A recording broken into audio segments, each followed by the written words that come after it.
Hi, and welcome to the Purposeful Banker, the leading commercial banking podcast brought to you by Q2 Precision Lender, where we discuss the big topics on the minds of today's best bankers. I'm your host, Alex Habet, and today we're continuing on our little journey that we started a few episodes ago as we explore new topics across the banking and tech space in general. For example, a couple of episodes ago, we got to hear directly from the co-founder of a bank in Texas with true purpose. Sean Cass from Texas Security Bank taught us about all the trials and tribulations that they went through and all the learnings and how they fit in the world today and how they compete today in their space. It was an excellent story in how they put purpose into their mission.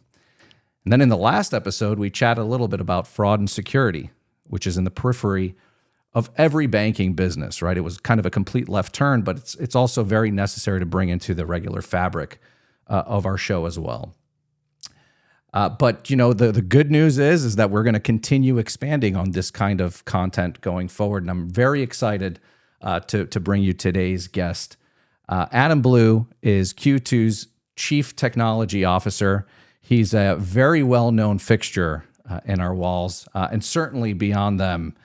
You know, for me personally, it's an honor to have him on the show. He's regularly sharing profoundly interesting perspectives on things that often don't even involve finance or technology directly to begin with, at least. But I will say they're also often tear jerkers, which I'm a big fan of, Adam, by the way.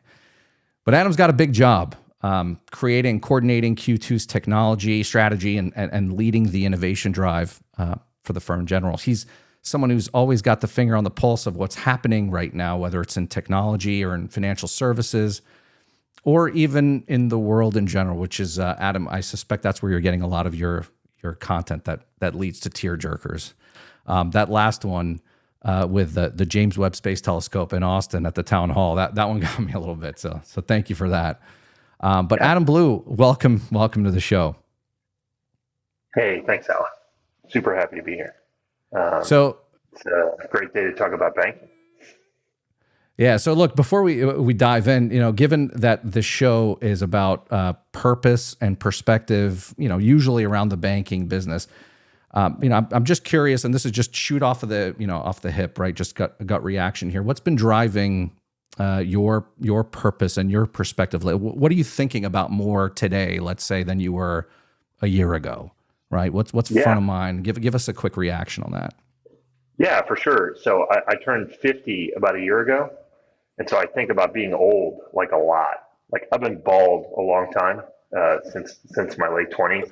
So as a signifier of age, that one I'm pretty used to. But I hit 50, and I think it's natural just to be introspective and think about if at some point I don't work in fintech anymore, or you know, I move to another industry, like what impact will I have made? Will I have really left behind? And so one of the underpinnings behind that is just kind of looking back and thinking about what can people do kind of accretively over a long period of time that sort of makes a difference in the industry or even just for another person. And so I think about that a lot. I think COVID probably factored into that a little bit too, because there was a lot of thinking time, certainly during COVID. Well, I really appreciate that perspective. And I think a lot of us have gone through something similar. I've definitely gone through the whole bald thing. I think I was at the same time frame. There's a lot of bald people that come on this podcast, it turns out. So look, those who know you well, and there's plenty of them here at Q2. Are you in the low single digits of employee ID number or double digits? Yeah. Do you know where you stand on that? Yeah, I think I was probably 22nd in terms of people hiring in, and then there's probably less than 20 of us now that have been there at least as long as I have. Yeah. So look, I mean, you're literally at the grassroots of this company, and those who know you well, you know, they talk about your passion, you know, what you bring to the company, and certainly to the people that work here. And by and large, it's even written on our website, the conviction that technology can and will change the lives of people, businesses, and financial institutions everywhere. Look, it's no secret you're someone who you know, you're pouring your heart and soul into this place, into developing talented, curious, self starters who are empowered to think of technologies in new ways. And on behalf of the rest of the Q2 family, really appreciate it. Many of us were thrilled to learn that you'll be speaking at Bank on Purpose, and frankly, as a former client and attendee of Bank on Purpose back in the day, I mean, I couldn't think of a better person to be up there. So, I'm truly excited about this. But look, I don't have a time machine. I don't know exactly what you're going to be talking about in that. All I have to go with is a title, but it's certainly an eye-catching title. It says here, it's listed as "Don't Forget About the Slow." Now, before I let you dive into, a little preview of what you're planning on talking about, as someone who is in sales, I'm talking to banks and bankers every day. I mean, we have to sell fast all the time. It's like fast this or fast that, or, so I'm really curious. Well, what's your take on slow? Would you mind giving us a little bit of a sneak peek without, stealing your own thunder in a month? Yeah, for sure. So it's interesting. I went under mild protest. My wife took me to a pretty amazing garden this weekend, and what I was struck by, the property that the garden sits on was owned by someone who settled in this part of the Pacific Northwest where I live, probably 100, maybe 130 years ago, and there was an abandoned rock quarry in the middle of the garden that is now like this spectacular sunken garden, and it's got trees in it. It's got amazing arrangements. There's beautiful paths. It's multi-level. It's three-dimensional with walkways and stairs. And I'm going to be honest, I was not super enthused about going. But when we got there, like there's something different about the air in this place in a way that's kind of profoundly meaningful. People are quiet and they walk through the garden and they look at it. And what you're looking at is 100 to 150 years of just time and care and work effort and bending over and picking up leaves and branches and figuring out where to plant things and making changes. It's just extraordinary when you think about the time scale. And I'm not an arborist, but I don't think there's anything you can do to make a tree grow faster than a tree grows, right? There's two trees we walk past, sequoias, that are bigger around than you can really comprehend. And they were planted in 1939, according to the plaque. So I was kind of both struck that you could grow something so magnificent in less than 100 years, 1939 to 2022, but also somebody made a hole in the dirt with their hands and planted that tree knowing that they'd never see it. They'd never see its majesty, right? They would never be able to see the tree the way that other people would have experienced it, and they did it anyway. And so, to me, that's the magic of slowness. There's a certain doing things that build up over time and that accrete value. To me, is it's a gift you give the world that you probably don't get a lot back from all the time. And I think that's interesting because you were talking about Texas State Bank, or Texas Security Bank, excuse me, and having them on the podcast. And, you think about the history of that bank and when they were founded and where they are now and their purpose, right? And a lot of these financial institutions that we work with, their purpose goes a lot farther than I'm going to make sure that the money you direct deposited is going to be there when you swipe your debit card. It's not that that's not important, but their notion of purpose is on a fundamentally different time scale. And, the root of the talk, if we TLDR it, is just let's not lose that, right? I mean, we'll talk more today, but you could just cut it off there. But let's not lose that part. Yeah. Let's not lose a 100-year-old sequoia in a sunken garden in Victoria, British Columbia, in pursuit of next year's great roses. It's like I think you can have both, if that makes sense. And inextricably, I think the two are tied together. I think it's actually difficult to have one without the other. And I think about like a musician, like a really gifted musician. Like I saw the Eagles in concert, and you think, Those dudes are 70, right? They're 70. So you go to an arena and you sit down and they come out and it's just staggering. It's a work of musical theater more than it is like it's a rock concert. Joe Walsh is there.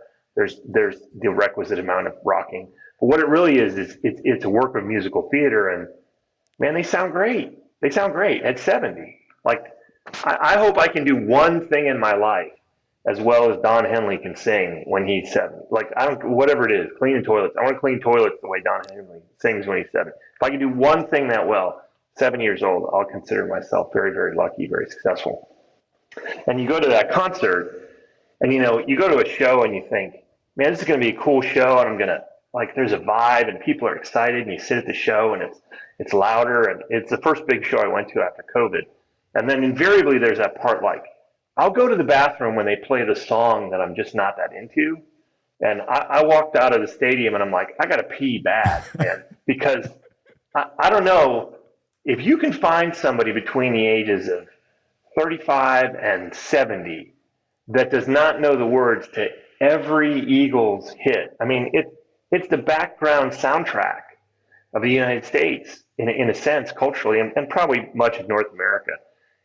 But there were people all ages at this show, right? And every song that comes on, it's like, oh, I forgot that was a Eagles song. I forgot that was a Joe Walsh song, whatever it is. But that set of achievements, it's built up. Their first work is in the first half of the 70s. They broke up, they got back together, they toured, they've lost some members. Now Vince Gill tours with them. Like, I had no idea that guy was so talented. It's just really extraordinary. And so you think about people coming into the band, people coming out of the band. You think about the work they did over time, the way they build that catalog. You think about listening to a song and you can immediately tell who wrote it, who sang it. You can just tell. And all of this is it's just like background knowledge that lingers somewhere in my amygdala. Like, I have no idea how it got there. AM radio, FM radio, great movie soundtracks, whatever, junior high school dances. But it's all there, right? It's all there, and so it's meaningful. But I think it's more meaningful in a sense because it creates over time. And I don't think you can sit down and say, I'm going to write 20 number one hits next week. Like, it's just not something you can do. And the fact that they are different and the variety of music they bring, and I think, again, you have to set out to do great work every day, and then the accumulation of that work over time, it's just extraordinary. And so whether it's the Eagles, it's Jean-Michel Basquiat, it's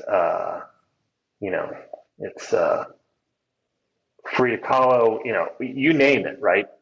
You look at a body of work of someone over time, and in a sense, that's the way I like to think of a financial institution. That's the way I like to think of a software company, as a group of people focused on an interesting set of problems, who have passion around putting talent to work solving those problems.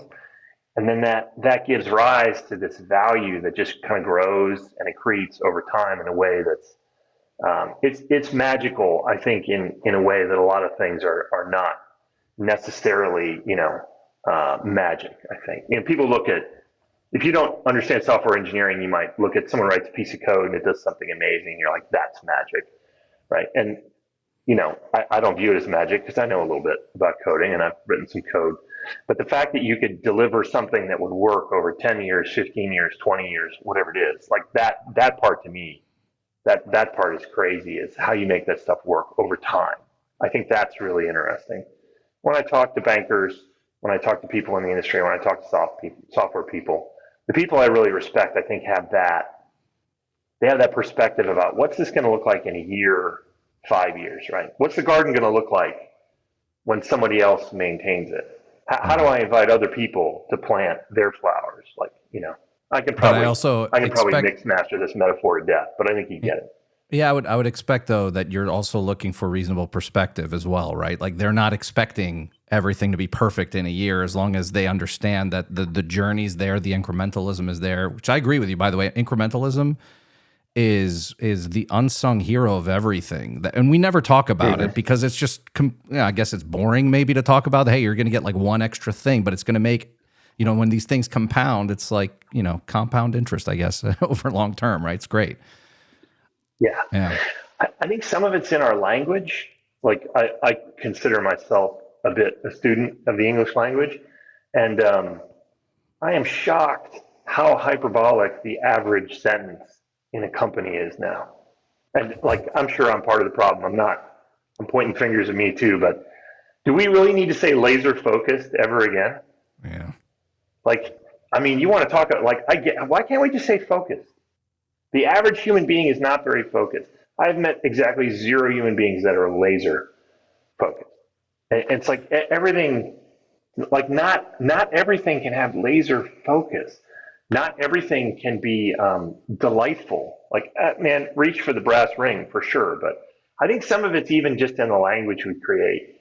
I'd love to see release notes for a piece of software that are just like, this is like 4% better than last time, and we hope that makes a difference to you because it was real hard to get this 4%. But to your point, no, it's hard to get excited about 4%, right? Instead, it's got to be some big, loud kind of hyperbolic thing, and I think that to some extent that can be that's the enemy a little bit, right? Of building that value over time and being, because slow and intentional, those words are in the same neighborhood. I don't know if they live in the same house or if they swim in the same pool, but man, they're in the same neighborhood for sure. Yeah. Yeah. So, well, let's actually look at right now. We were talking to a lot of executives that work at banks all across the country. They listen to the show. Let's bring it, if we can, just a simple, tangible example. Just bring it, make it relevant for them. What's the first thing maybe that comes to mind? Something that they should maybe think twice on. Is there a use case or something that you that you gravitate towards typically? Yeah, Yeah. for sure. Well, one of the things I talk to people about a lot, especially lately, um, is what do you hire for, right? You think about, well, first off, we talk about employees like they're interchangeable units of execution of process, which is, I mean, that's just boring. Like that's Yeah. super boring. Um, but if you think of each individual employee as a person and that person fitting into an overall community that you built, that is your workplace, some questions like what do you hire for? And I think it's interesting because in my experience, if you look at the way entry level managers, mid level managers, and even senior managers hire, the more comfortable they are with the explicit skills in the role, right? Like, so you run sales, and you know how to qualify whether or not people have the sales chops pretty easily, and so those people, when they're hiring, tend to get very focused on, what's the cultural fit? What do I think they'll be like a year from now, 2 years from now, 3 years from now? How are they going to grow in the role? When you're hiring for a role where you're not as comfortable, right? Let's say you're a salesperson at heart and you're a CEO. You got to go make a very senior technology hire. The focus tends to be, in my opinion, a lot on the skill set, the domain expertise. So because this role is unfamiliar to me, I'm more focused on the difference between what that person knows or knows how to do and what I know how to do. When I hire these roles that are more similar to what I do, I focus more on rapidly qualifying them in or out of that, and then making these kind of cultural and to some extent personality choices. I mean, it matters, right? The way people fit in organizations matters tremendously. And so, I see financial institutions hiring technology talent. I think it's very cool. I think it's pretty exciting, especially as it comes down market. And the question at some level would be, okay, if you're going to hire that talent, what are you hiring for? Are you hiring for a specific set of technology expertise? Are you hiring for proof that somebody's delivered something before? Are you hiring around, an industry that you think is similar or parallel? Are you hiring based on the kind of the strength of the resume, the strength of the CV? And those are all valid, right? I'm not saying there's a right way or a wrong way, but I think it's tough to hire for people to help you transform the organization because I think it's easy to get very tied up in what's that person going to do on day one? What do they know that we don't know? Like there's a secret, and you're going to hire a person, and that person has a secret, like it's in their wallet, like they're going to get their wallet out and they're going to open it up, and there's going to be a card that's going to be like, I don't know, Vue.js JavaScript framework. Like that's the secret. And that in my experience, not really how that works out. And so, one of the tangible things I'd say is when you hire an employee, I mean, you're going to hire them for a whole career arc, and thinking about where could that person be in a year or 3 years might lead to a very different hiring decision than where is that person going to be in 6 months, where are they going to be in 90 days, what do they look like right now. And if you don't hire people for room with growth, they won't help your company grow. You'll outgrow them faster than they can grow. And so we did a thing for a while before boot camps and before all this kind of monetization of engineering skills, where we went out and we hired a bunch of young people, although not exclusively young people, for engineering, and we ran them through our own boot camp. And one of our requirements was that they not have a computer science degree.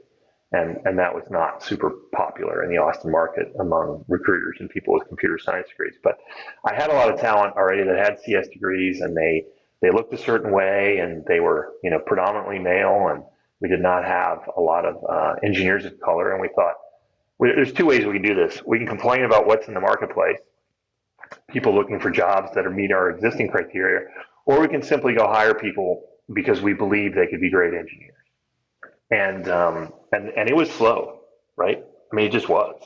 We hired them, we boot camped them. They had a lot of enthusiasm. They were very hungry. I think we had our pick of some excellent talent at the time because we were willing to be very flexible. But this was like a 5-year payoff on a lot of these employees. On the flip side, when I look back at a lot of those employees and where they are in the organization, 2 or 3 of them work together to build what will certainly be probably the most important technology framework we've worked on around integration in the past 5 or 10 years. 2 or 3 of them are in absolutely critical leadership and management roles at this time. And they still represent a pretty significant fraction of our non-traditional kind of staffing for engineering. We hired, a lot of female engineers. We hired a lot of engineers from the communities with people of color. And if we had not hired them, our employee base would not look the way it does today in engineering. But this was, and I say bet, it was a pretty safe bet. We hired very talented people that were hungry to do the work and passionate about the job. And the vast majority of them still work at Q2. And they are, in my opinion at least, well above average performers because we gave them time to develop, right? Mm-hmm. And so, you can think about the way you hire, and are you hiring for, kind of a multi-year kind of term? Are you hiring people that are very junior that can learn your culture and can come up in your organization? Or are you really focused on trying to hire people that are very senior from outside New York? Because it can be very tough to do. But I totally understand the appeal because maybe the board or even the public markets say, we want to see improvements now. We want to see digital transformation now. We want to see you make those changes. And I think there's a lot of pressure to go fast and do things quickly. But I think you can do things quickly and give people time to grow. You can do both. And I think finding a way to drive that balance between those two things, that's a key characteristic of leadership, right? Mm-hmm. And so being incremental, thinking about having small wins and accreting them and building people up, I think is pretty powerful, as opposed to, let's just go get someone who's already done this once. They already know how to do it. They'll come to our organization and do it. And I think part of the challenge is not that those people aren't great. This is not a conversation about, hiring managers getting kind of hornswoggled.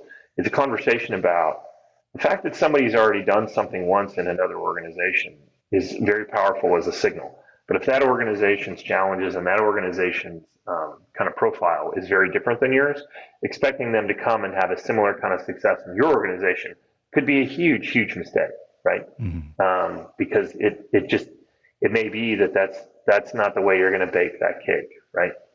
So I think that's a pretty concrete takeaway. Is this something you guys are still doing today? Was this a project that was at one time in the past and you're kind of just looking back and seeing how great? Is this something you're continuing to do today? Yeah, so we did it from 2012 to about 2000, the early part of 2016. And then what we found is a lot of that talent was going off to coding boot camps and basically paying for that expertise in exchange for placement assistance.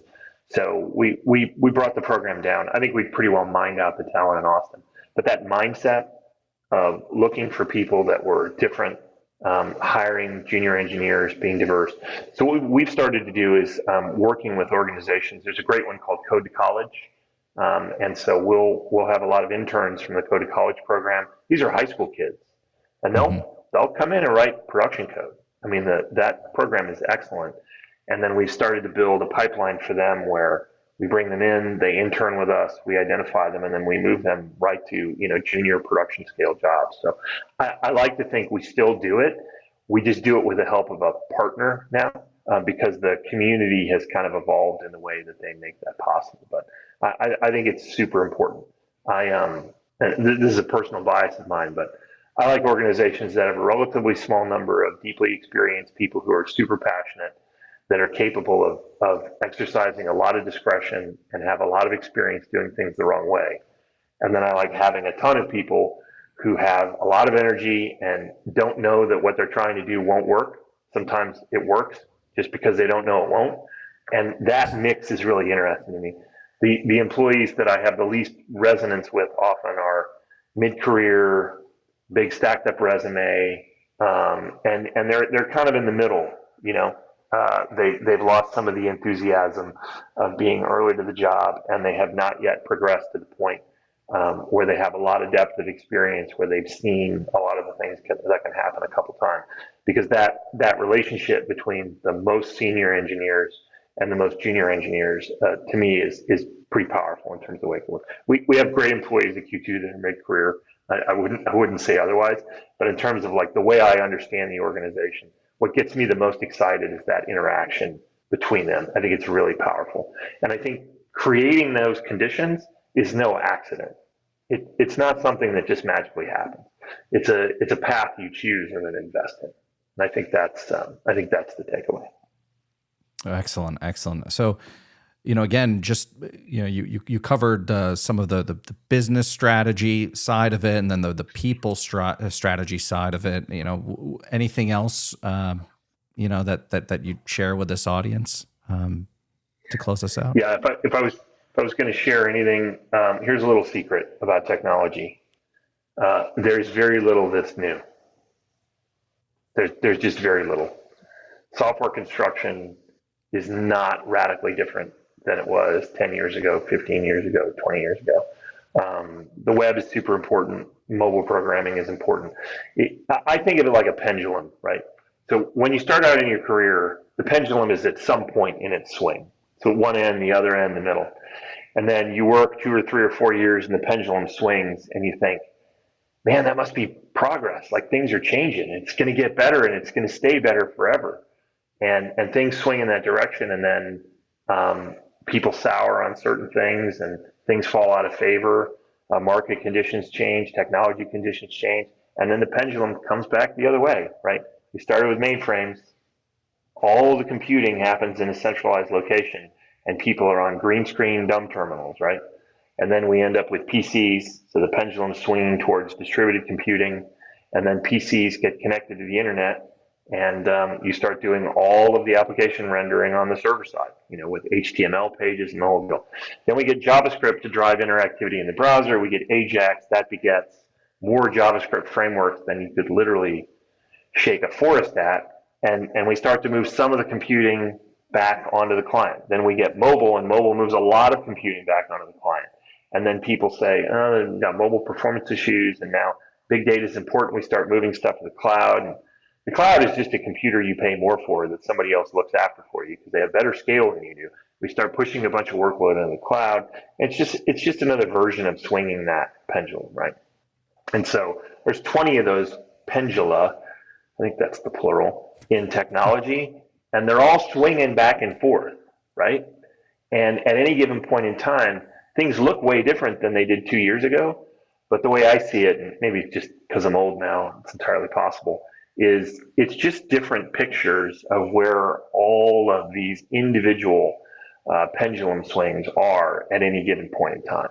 So new technologies come along that can be exciting. Things get rethought. The progression of hardware or the software stack just gets stronger. But you think about fundamental distributed computing. You think about mobile apps, and you think about the web browser.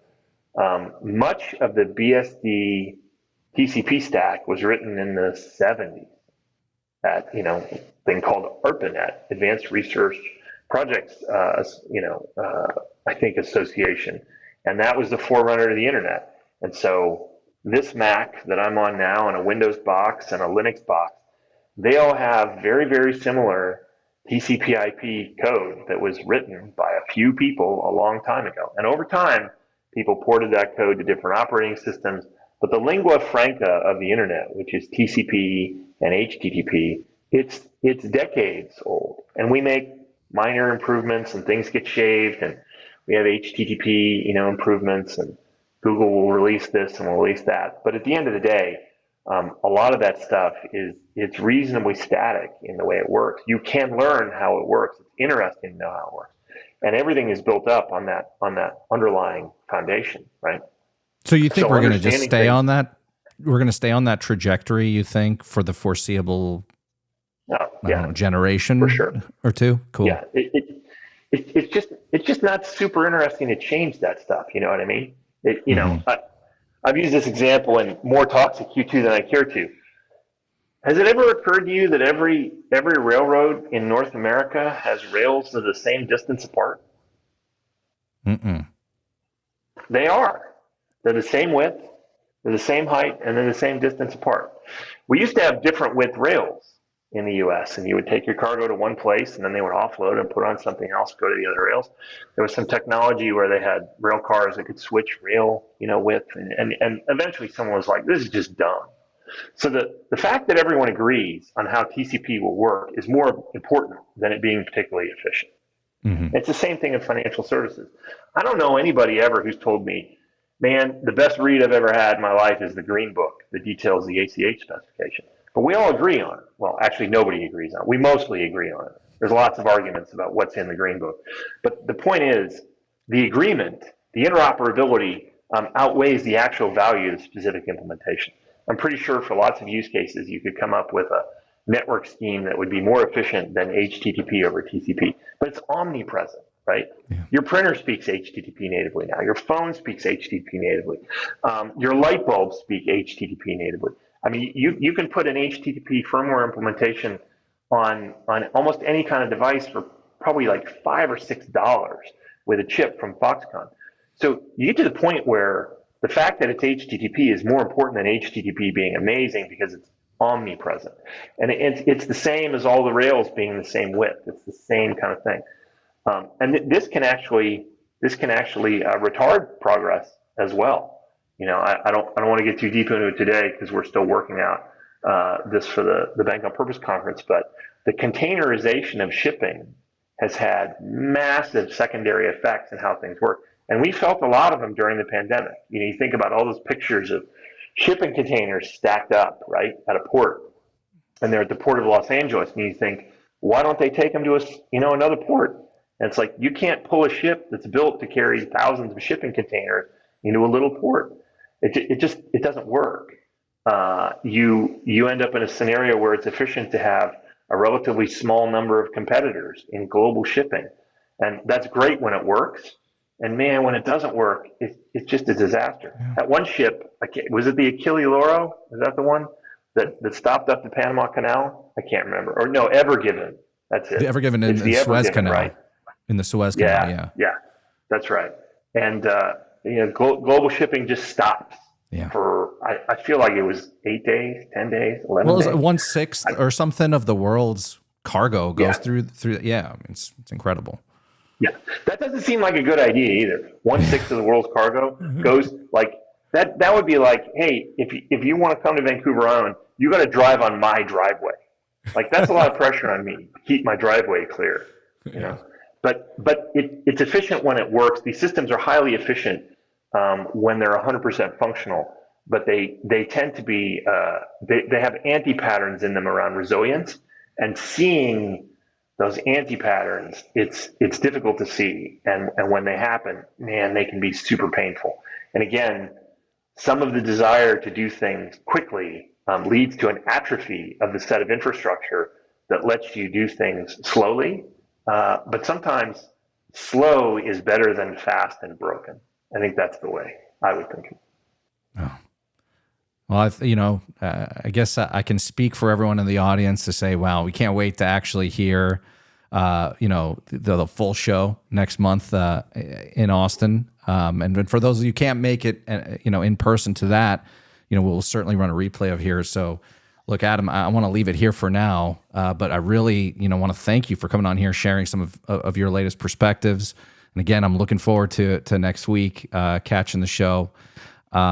Any last words for our audience before we let you go here? Yeah, slow is beautiful sometimes, man. It can be really, really amazing to do things slowly. All right. Well, again, thank you, Adam, for joining us today. And we hope to see you back here soon on the Purposeful Banker. For sure. Thanks. Well, that's it for this week's episode of the Purposeful Banker. If you want to catch more episodes of the show, please subscribe wherever you like to listen to your podcasts, including Apple, Spotify, Stitcher, iHeartRadio, and more. And if you have a minute to spare, let us know what you think by dropping a comment. You can also head over to q2.com to learn more about the company behind this content. Until next time, this is Alex Habet, and you've been listening to The Purposeful Banker.